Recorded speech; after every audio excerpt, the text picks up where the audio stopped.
오늘은 중국판 GPS에 열을 올리는 중국 정부 베이더우의 위험성을 알려야 한다라는 소식을 전해드리겠습니다.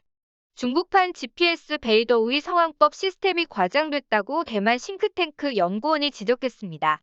대만 국민당 산하 싱크탱크인 국가정책연구기금의 리정슈 연구원은 베이더우 시스템 핵심 부품 500개 이상이 100% 중국산이라는 중국 측 발표에 대해 내부 정권선 전용 주장의 가능성이 높다고 분석했습니다.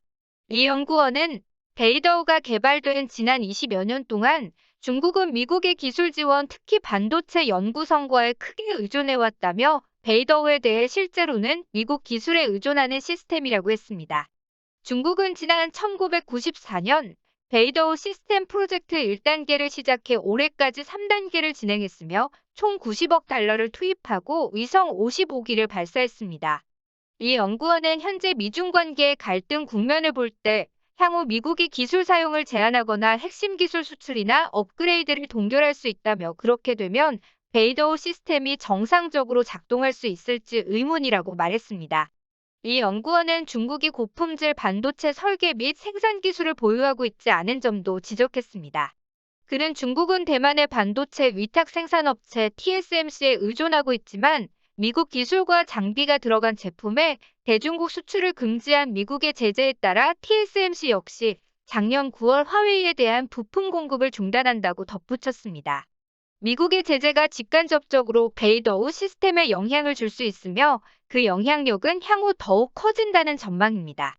중국 내에서 베이더우 1호 시스템으로 서비스를 시작해 2012년께는 베이더우 2호 시스템을 구축, 아시아 태평양 지역으로 서비스 범위를 넓혔습니다.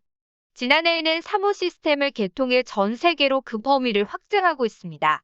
중국 교통운수부가 지난 2018년 베이더우 위성항법 시스템, 교통운송업계 응용 특별 계획을 발표하고 도로와 수로, 민간항공, 택배 등 교통운송 분야에 두루 쓰도록 밀어붙이며 중국 전역으로 퍼져나갔습니다. 현재까지 중국 내에서 일반 차량 약 700만 대, 우편 및 택배 차량 약 3만 6,300대, 공무용 선박 1,400척, 일반 비행기 350대 등이 베이더우 시스템을 사용하고 있는 것으로 알려졌습니다. 인명과 재산 피해를 줄일 수 있어 중국 정부가 더욱 적극적으로 활용할 가능성이 큽니다. 업계에서는 베이더우 관련 산업이 앞으로 더욱 크게 성장할 것으로 내다보고 있습니다. 인공지능, 사물인터넷, 블록체인 등 신기술과 무궁무진한 융합이 가능하기 때문입니다. 신화통신은 최근 10년 동안 중국 위성항법 산업의 총 생산액은 연평균 20% 이상 성장했다며 지난해에는 4천억 위안 약 70조 880억 원을 돌파해 2025년에는 1조 위안 175조 2200억 원에 달할 것으로 예상한다고 덧붙였습니다. 지금까지는 GPS가 세계 표준이었지만 점차 베이더우의 영향력이 커질 것이란 전망이 미국 내에서도 나오고 있습니다. 중국 정부가 이달 초 화웨이를 비롯해 오포와 비보, 샤오미 등 주요 중국 스마트폰 제조사의 베이더우 사용을 승인하였습니다. 애플마저 올해 아이폰 12에 베이더우 서비스를 넣었습니다.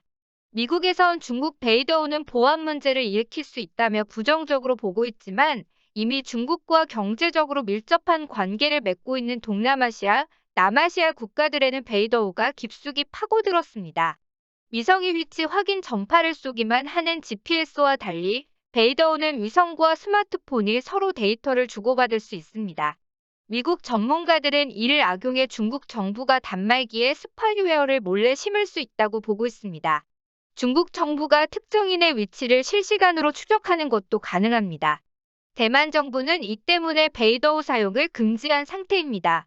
오늘의 추천 영상은 미국의 직접적인 위협인 중국 공산당 아프리카 군사기지입니다. 끝까지 시청해주셔서 감사합니다.